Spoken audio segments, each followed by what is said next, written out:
nosso entrevistado é pós-graduado em gestão estratégica de marketing e começou a vida como representante de uma companhia aérea, apresentando as belezas do Brasil aos alemães. Fez sucesso na época, chegando a ser o representante que mais movimentou turistas pelo mundo e gerou muito lucro para a sua empresa. Mas não foi suficiente. O jovem de boa conversa queria ir mais longe e queria ser ouvido ainda mais. 26 países depois, após ter percorrido 23 anos de muito trabalho e dedicação à comunicação, o antes vendedor e hoje jornalista Carlos Viana conseguiu o que queria. É professor, palestrante, se tornou referência com as suas reportagens, levou a sua voz ao ouvido de milhões de pessoas e trabalhou nos mais importantes veículos de comunicação do país, dentre eles SBT, Globo, Record, Rede Minas e Rádio Itatiaia, sem falar nos jornais O Tempo e do norte-americano The Brazilian Newspaper. E quando se esperava que o inquieto comunicador já se daria por satisfeito, agora se apresenta à sociedade com o seu novo projeto, a busca por uma cadeira no Senado Nacional, com o propósito de elevar ainda mais a sua voz às multidões, só que desta vez com um fundo político e social. É ele mesmo que nos conta todas essas suas passagens de vida e onde mais ele quer chegar. Está no ar o programa Entre Linhas com o jornalista Carlos Viana. Olá pessoal, bem-vindos a mais um programa Entre Linhas. Hoje o programa é muito especial porque pela primeira vez eu vou entrevistar um colega de profissão. Na verdade não é só um colega, é uma referência do jornalismo nacional, principalmente em Minas Gerais, que é o Carlos Viana. Tudo bem, Carlos? Tudo bem, Juninho, está tudo bom com você? Muito obrigado pelo convite. E obrigado a todos que estão assistindo agora. Deus abençoe a cada um. Obrigado a você. Sua agenda está já é apertada naturalmente, agora ainda mais você resolveu correr o estado de Minas. É verdade. Nessa semana encontramos duas vezes já. Em Conselheiro Lafayette, hoje aqui em Sete Lagoas. Faculdade de Direito e aqui na Câmara. Exatamente. Mas você também não para não, né? Estou te seguindo. Estou te seguindo seus passos. Tá bom. Porque como eu disse, você, além de ser um colega de profissão, é referência. Obrigado. Porque já passou por quase todos os veículos, em Minas Gerais, todos os veículos, em 23 anos de profissão. Fala um pouquinho desses 23 anos como jornalista. Bem, em primeiro lugar, mais uma vez, um abraço a todos. Meu muito obrigado ao Juninho, Donou, a vocês todos que acompanham. Eu já comecei no jornalismo mais tarde. Eu sou um caso meio raro nessa questão da comunicação. Eu, antes de ser jornalista, eu fui funcionário da Lufthansa, que é a companhia aérea alemã. Foi um aprendizado espetacular. Quando a empresa decidiu fechar aqui o escritório em Belo Horizonte, eu poderia ter me mudado para o Chile, para o Rio de Janeiro, mas eu preferi continuar, que eu já estava fazendo comunicação e eu comecei a me interessar muito pela área, né? Tive uma passagem muito pequena, um período como pequeno empresário, cheguei a ter 32 empregados, que é uma experiência que, meu Deus do céu, ser pequeno empresário no Brasil hoje, microempresário, é uma luta desigual. E isso me serviu muito de experiência, eu não reclamo. Foi uma fase muito difícil, uma fase de sair endividado, aquela coisa toda de empresa que fecha, né, que quebra, mas Deus me ensinou muito nessa história toda. E eu vim para o jornalismo, primeiramente, pela Rede Minas de televisão. Tive a alegria de trabalhar com os colegas da Rede Minas, que é uma excelente emissora na área cultural, tem um trabalho importante na divulgação da história, né, geográfica e tradicional da nossa Minas Gerais. Nesse mesmo período, já casado, com 2 filhos, a gente tinha que dar os pulos, né, Juninho? Eu trabalhava na Rede Minas de 7 às 2 e de 3 às 10 eu era repórter de um jornal, do jornal O Tempo, que falo com muita gratidão, escrevia na área de aviação e veículos. Até que surgiu um trainee, uma chance, a Globo abriu um programa de treinamento para jovens jornalistas ou recém-formados, que eu já não era tão jovem, eu estava com 30 e poucos anos. E eu me lembro bem, eram 350 currículos de gente procurando emprego, claro, quem é que não quer trabalhar, não é? Numa emissora como a Rede Globo.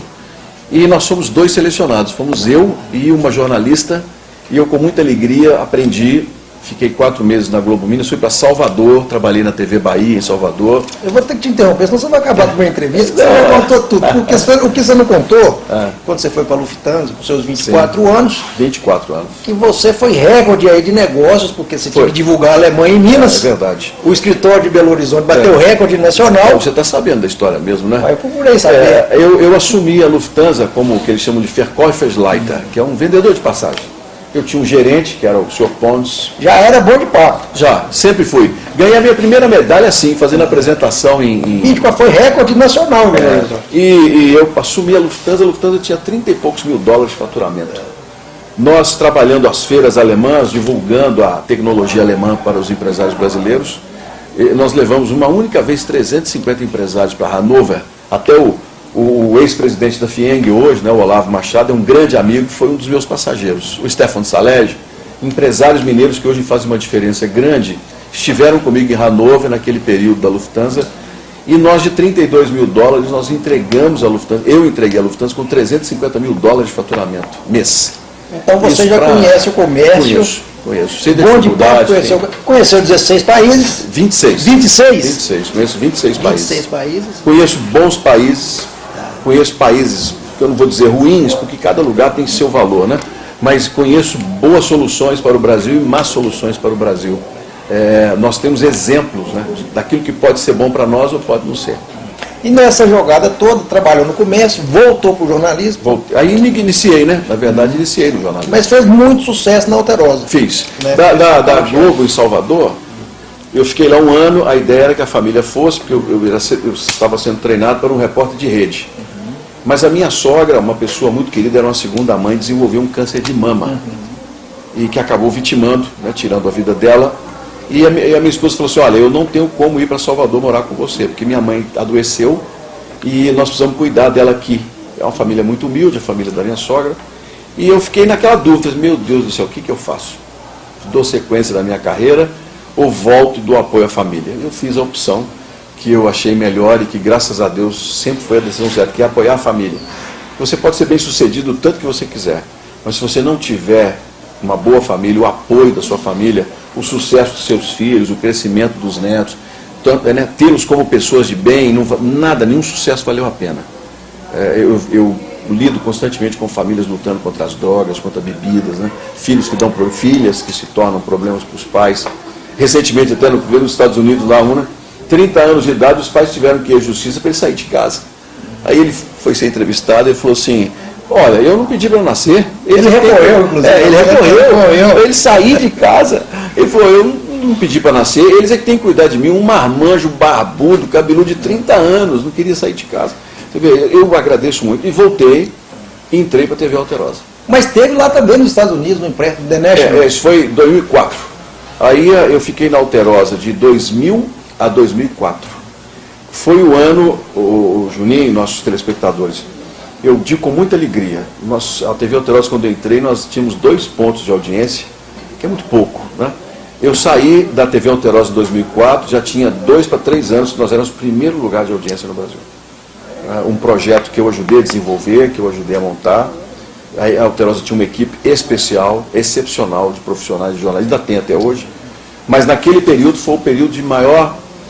Agora você girou bem, você trabalhou no impresso, trabalhou em ramos de viagem, eu falo em coisa de justiça, eu acho que a comunicação está dentro de você. Verdade, sempre optei por essa área. Depois foi para um programa mais, se não me engano, foi o Record Urgente, que era notícias mais imediatistas, né? Não, era o Alterosa Urgente, foi quando eu voltei, porque em 2004 eu fui para os Estados Unidos, a ideia era morar nos Estados Unidos, né?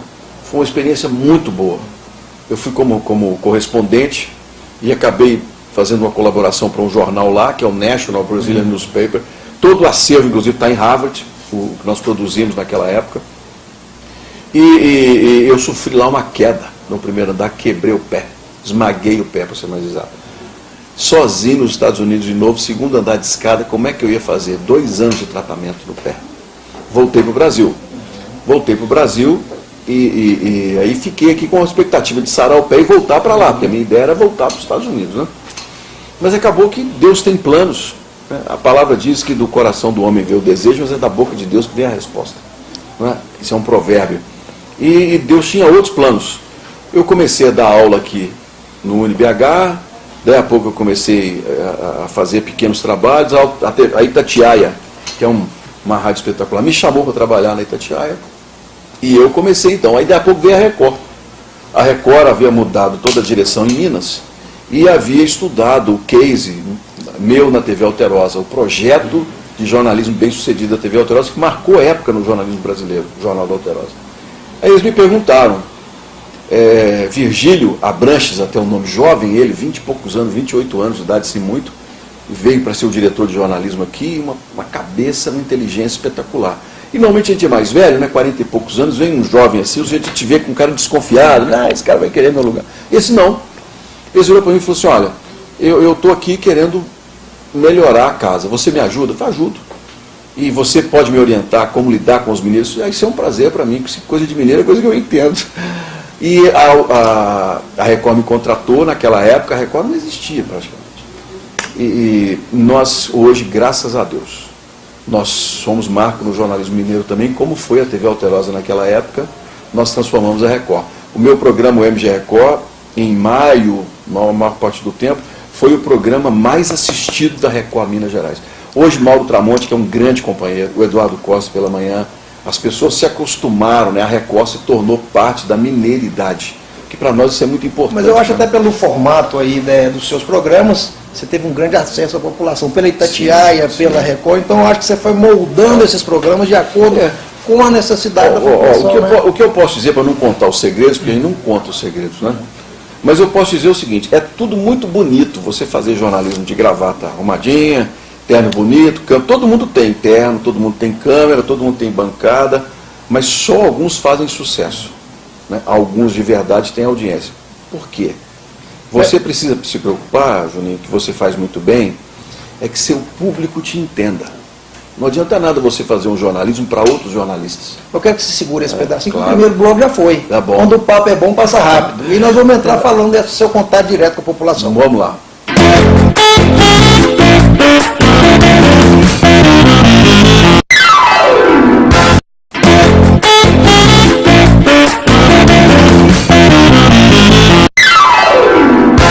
De volta com o nosso amigo Carlos Viana, continuando a nossa conversa não só sobre comunicação, mas também sobre problemas e falando da população. Sim. Esse seu contato com a população, que inclusive daqui a pouquinho nós vamos entrar nesse assunto, mas que está te fazendo aí alçar novos voos. Sim, Porque de terno todo mundo usa, né? Mas terno, problemas... como nós estávamos falando, terno, câmera, bancada, todo mundo tem. Todas as emissoras têm. Mas por que algumas têm audiência e as outras não têm? Qual é o segredo de tudo isso, né? E aí é uma questão de planejamento que eu aprendi, inclusive desenvolvi muito na UFMG. Eu fiz uma pós-graduação em estratégia e essa pós-graduação me ajudou de uma maneira muito especial. Fiz também 2 anos de mestrado na UFMG, na área de comunicação, não completei, achei que não me acrescentaria muita coisa. Eu deveria ter terminado, porque na vida a gente tem que começar e terminar sempre as coisas, né?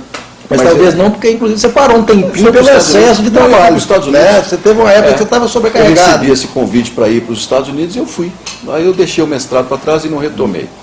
Mas o fundamental é você ter certeza de que a pessoa que está te assistindo está te entendendo. Se ela estiver te entendendo, o seu produto será consumido. Se ele for um bom produto, aí sim, bem elaborado, bem trabalhado, a pessoa continua. É como uma prateleira de supermercado. Vamos usar essa expressão chula. O sujeito chega, tem lá várias marcas de feijão, várias marcas de arroz, mas tem um que a dona de casa vai usar, vai render mais, vai ficar mais branquinho, vai ficar mais fácil, né? Essa pessoa vai repetir. O telejornalismo é a mesma coisa. Se você produz notícia, porque todo mundo produz notícia, mas se a notícia que você produz, ela faz com que a pessoa entenda e a pessoa se sinta bem assistindo, aí você tem sucesso. Agora, se já não bastasse rádio, TV, jornal impresso, agora está dando palestra também. Já há bastante tempo, né? Eu fui professor universitário 4 anos. E uma boa palestra, porque eu já assisti 2 vezes, hoje é a 2ª vez, até para aprender porque você está correlacionando aí a questão da comunicação política e lei de acesso à informação. A política hoje está numa fase muito difícil, né? 75% dos brasileiros não sabem exatamente se vão votar ou quem votar. 45% não querem votar, né? Ou seja, quase 5 em cada 10 brasileiros estão irritados com a política, e não é para menos. Por quê? Existem bons políticos? Existem.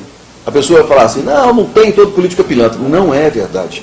Nós temos bons políticos, só que eles não ocupam o espaço certo e o mal político acaba ganhando as manchetes. Então todo mundo leva barro, né? Todo mundo leva condenação. O que eu tenho falado para especialmente as câmaras municipais, já fizemos isso em várias cidades, é chamar a atenção dos políticos, dos vereadores, em produzir boas notícias, mas boas notícias de verdade. O eleitor saber o que eles estão fazendo e merecendo a confiança e o dinheiro da população. Porque se isso não acontecer, nós vamos ter fake news. Hoje na rede, Facebook, Twitter, 70% das notícias são falsas. As pessoas retransmitem informações pessoais que muitas vezes não são apuradas. E muitas vezes propositalmente. Propositalmente. Você outro dia também me falou, você já foi vítima de falsas informações propositais. É um grupo, né, havia um grupo de esquerdistas, da qual eu sou muito crítico, que esse grupo disseminava informações falsas, inclusive da minha família, de informações da minha vida pessoal. Você falou no 250, mas 250. Ele tinha 250 perfis falsos, o grupo dele de amigos 250, e cada um tinha 250 falsos. E usavam computadores públicos em câmaras, assembleia, prefeituras, usavam aqueles computadores para poder disseminar, quer dizer, com internet com dinheiro público para atacar um jornalista. Mas eu tenho que te fazer uma pergunta, você sabe responder melhor que ninguém. O que a população quer? O que ela reivindica hoje em dia? Quando a gente fala que 45%, Juninho, não querem votar, é porque ele não tem opção. Não é porque não tem opção no sentido de não ter ou votar ou não. É porque a pessoa não conhece o trabalho do político e acha que não vale a pena. Eu não tiro a razão da pessoa. O problema é que muitas vezes há uma notícia falsa, que se a maioria da população não votar, o pleito é anulado. Não é verdade. No Brasil, se 10% votar, 10% vai comandar o país. Então é preciso que a pessoa que está nos assistindo tenha paciência e comece de fato a buscar informações. Esse processo de troca, eu tenho orientado os vereadores e as câmaras municipais a serem transparentes. Nós temos uma lei de acesso à informação, que é uma lei que obriga as câmaras municipais a publicarem as suas informações, mas ela não é suficiente. É preciso que os vereadores façam disseminar essas notícias e chamar a atenção. Nós vivemos num país, um dos melhores países de lei do mundo. Só que não há prática nas leis. Nós temos lei para lei. Você sabe que a imprensa assume até um papel que não é o dela, né? Porque quando a gente fala muito em jornalismo investigativo, quando nós falamos em denúncia, que é muito comum, isso não é papel da imprensa. É do Ministério Público. Exatamente. Muito bom. Só que como não funciona, as instituições elas não trabalham corretamente, a imprensa assume esse papel. Vou dar um exemplo. A pessoa vai no posto de saúde e não tem remédio. Aí tem uma ouvidoria da prefeitura. A ouvidoria, a pessoa liga para lá, parece que está mais surda do que todo mundo. Não ouve e não dá resposta. A pessoa se vê numa situação de precisar. O que ela faz? Ela vai na imprensa. Ela vai lá no rádio, fala assim, ô Carlos Viana, estou precisando aqui, não tem remédio. Ela vai para outro lugar. Ah, pois é. Esse papel de fiscalizador e denunciador é das instituições, não é da imprensa. Mas, como elas não funcionam como a gente gostaria, normalmente... Né? Agora, no terceiro bloco, eu deixei ele especialmente para tratar de um assunto, de uma coisa que você já faz há muitos anos, ainda que informalmente, que é política. Sim. Porque nós todos fazemos política. Sim. Sempre que assumimos uma função social, de questionar, de ajudar, não, até o filho que dá um beijo no rosto de uma mãe para poder ganhar uma bala. Convivência política. Está fazendo política. Né? Mas você convive na parte ruim, a parte dos problemas, porque você é o porta-voz de quem precisa. Então vamos deixar agora o terceiro bloco para falar aí sobre o eventual candidato a senador, que é o nosso amigo Carlos Viana. Não sai daí.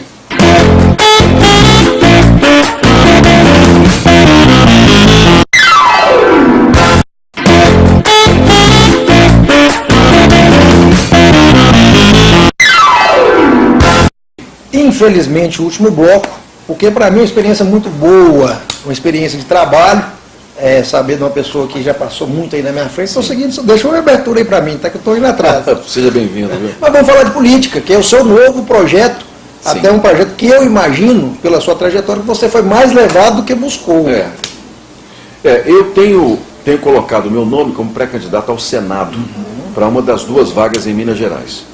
O Senado me atrai muito porque o senador, ele não é que é dono, mas ele é responsável pelo mandato dele. Ele vota de acordo com a consciência e não de acordo com o partido. Porque o ideal seria que no Brasil nós não tivéssemos partidos políticos, não fossem obrigatórios. Eu pudesse ser um candidato independente. Mas como a lei não permite, a gente tem que escolher uma boa sigla. Então eu escolhi o PHS e estou trabalhando no PHS para ser pré-candidato a senador. A lei permite que a gente fale sobre isso, né? Como pré-candidato a gente pode expor ideias, não há nenhuma irregularidade, né? Para a gente poder seguir corretamente o caminho. É interessante que a gente começar certo, a gente chega certo, né? Na aviação, por exemplo, quem gosta de aviação, sabe que se você errar ali 1 centímetro no seu plano de voo, se você está indo para Salvador, você vai parar lá em Vitória, né? Porque 1 centímetro errado, numa trajetória de muito tempo, ele vai te levar O problema é que no caso da política, seguindo essa analogia, às vezes o erro é irreversível. A pessoa tem que Como tomar num muito voo, cuidado. ele é irreversível, não cabe erro. Muito cuidado nisso Né? tudo. Então eu tenho buscado, visitado, tenho trabalhado e oferecido às pessoas o meu nome como pré-candidato ao Senado, que naturalmente vai passar pelo partido, e depois, em agosto, permitindo Deus, a gente terá a campanha política. Você vem sido visto como outlander Sim. da política, porque você não é não político carreira, né, não é aí de nenhuma oligarquia, de nenhuma família tradicional, e brincando aí, quando seu nome foi a crivo, já saiu com 7,5% de aprovação. Hoje eu soube, não por você, mas tive que pesquisar, que você já está indo para casa dos 30% de aprovação. É verdade. É verdade? É verdade. Qual é a sua opinião e por que a população está tendo uma aceitação tão grande com o seu nome? Eu para conseguir me juntar a um partido para ser candidato ou pré-candidato ao Senado foi uma luta. Porque o Senado, ele é um principado, que é meio que uma moeda de troca. A pessoa é um ex-governador, ou a pessoa queria ser governador, não foi, dá ao Senado. Tanto que se eu perguntar às pessoas quando foi que alguém, um sujeito que é candidato ao Senado, pediu às pessoas, falou, eu sou candidato ao Senado, não tem. Não existe. Então eu estou quebrando uma trajetória, dizendo, olha, eu sou pré-candidato ao Senado e os partidos foi difícil. Ninguém queria me aceitar. Todo mundo queria que eu fosse candidato a deputado federal. Eu falei, não, deputado federal eu fico aqui. Na televisão eu tenho aí 2,5 milhões de telespectadores. Eu brinco muito que às vezes, nós que trabalhamos na comunicação, nós fazemos muito mais política que tivesse um cargo. Exatamente. Só que é o seguinte, Juninho, eu trabalho há 40 anos. Cara. Eu comecei a trabalhar com 14 anos de idade. Fui engraxate a partir dos 10 anos até os 12. Com 14 anos eu fui ser mensageiro no Banco de Desenvolvimento de Minas Gerais, o BDMG. Depois, como você mesmo sabe, né, tive pelo Exército Brasileiro, saí, fui para a Lufthansa, a gente já começou no primeiro bloco. Então, eu confesso a vocês que eu cansei de ver tanta notícia e as coisas não andarem. Eu viajo muito, eu conheço 26 países, conheço de tudo, se você pensar, da África aos países da Europa, os melhores, o que for. Eu vou citar um exemplo. Eu tinha na época da Lufthansa, na época ainda da Alemanha Oriental, do Muro de Berlim, que a gente, quem estuda, conhece um pouquinho, vinham colegas da Polônia para estudar comigo. Quando eu estudei na Alemanha, eu tinha companheiros da Polônia, da Etiópia, de tudo quanto é lugar do mundo. E os poloneses daquela época, lá nos anos 80, isso 91, 92, né? Os poloneses não tinham dente, rapaz. Era uma população sofrida. Não é tão longe assim. Não, nós estamos falando de 92. Uma criança desse tamanho. A Polônia, o comunismo, o socialismo, a esquerda, acabou com a Polônia. Como acabou com a Venezuela e quase acabou com o Brasil, né? Deixou 14 milhões de desempregados, essa esquerda do PT, destruiu a economia. Né? Você já entrou no assunto, o seu perfil é tido como conservador. Sim, sim. E você é um grande questionador do atual governo. Claro. Talvez isso tenha contribuído para a sua entrada na política. Eu questiono resultados. Porque independente se de esquerda ou direita, mas os resultados são bons, você tem que avaliar. Mas quando o resultado é ruim, poxa, o que você vai fazer? Nós vamos manter o caminho? Se o fruto não foi bom, a própria Bíblia nos ensina que os frutos do Espírito são a paz, a mansidão, a verdade.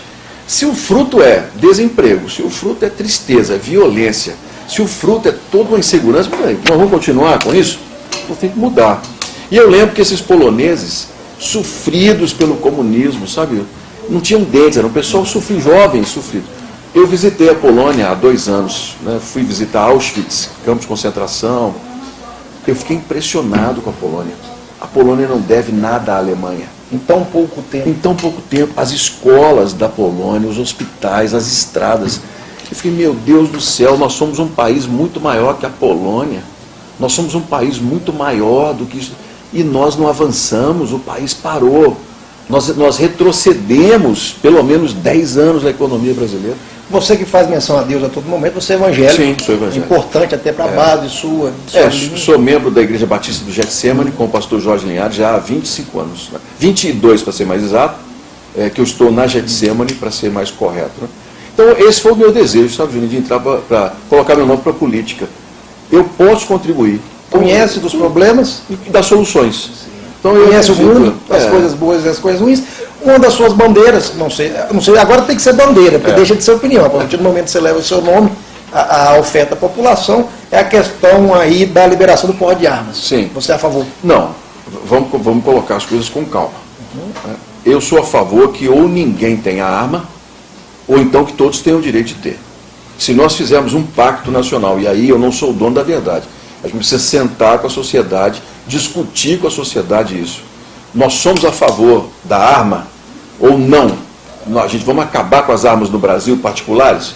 Se a população disser que sim, então a gente acaba com as armas. Só policiais, forças de segurança é que terão direito a andar armados, que aí por lei são necessários, né? Se a gente for na Inglaterra, por exemplo, você vai ver que a maioria dos policiais ingleses não usa arma. As unidades que usam arma na Scotland Yard, por exemplo, são as unidades veladas ou de investigações especiais. O policial na rua em Londres não usa arma. Então, isso até é por uma forma de não agredir. Então até questão de coerência. De coerência. Ou pode ou não pode. Agora, se a população disser que o porte de arma deve ser facilitado, então nós vamos facilitar para todo mundo. Agora você, e hoje no Brasil só quem tem arma é bandido, né? Você, como um bom jornalista, eu não estaria sendo justo se eu pegasse só esse ponto. Claro. Antes de finalizar o programa, eu gostaria de deixar o espaço aberto para você, para mandar o seu recado para a população, claro, e com as suas propostas. Olha, em primeiro lugar, muito obrigado por terem nos assistido, obrigado ao Juninho, a Sinonô, que eu tive o prazer de conhecer lá já em Lafayette, já tinha ouvido falar muito sobre vocês. O que eu coloco à disposição, primeiro, uma ficha muito limpa, que é a obrigação, mas hoje, né, se tornou quase que uma vantagem. Segundo, um desejo de servir muito grande. Eu tive a oportunidade de mudar do Brasil, de construir uma história fora do Brasil, mas eu amo o Brasil, eu optei pelo Brasil. E eu quero que meus netos, eu tenho um casal de netos, eles tenham um país melhor. Sabe? Isso não é discurso, não, isso é um desejo de ver o Brasil avançar. Eu quero que daqui a 10 anos a gente possa olhar para trás e dizer o seguinte: olha, nós melhoramos o transporte público, nós melhoramos nas escolas, nós melhoramos na economia, nós melhoramos até na autoestima do brasileiro, em falar que é brasileiro. Hoje, falar que é brasileiro lá fora, você encontra a pessoa e pensa assim: mas Brasil, o que aconteceu com o Brasil? O Brasil se destruiu na corrupção. Corrupção existe em qualquer lugar do mundo. A diferença é como nós lidamos com a corrupção. Lá fora, quem rouba R$1 ou rouba 1 milhão é ladrão. Aqui no Brasil não é. Aqui no Brasil, quem rouba mais faz é bom político. E isso nós temos que mudar na vida da população. Nós temos que mudar essa cultura de político que rouba mais faz. Carlos, como colega de profissão, desejar como sempre sucesso. Muito obrigado. Como cidadão, mais sucesso ainda. Muito caso obrigado. Você chegue lá, continue mantendo seus princípios, olhando sempre para nós aqui de baixo. Deus te abençoe, viu, meu senhor? Muito obrigado, Todos parabéns. nós, Que Deus abençoe a todos. Muita paz, gente. Fechamos mais um programa Entre Linhas. Semana que vem espero você no mesmo horário. Tchau.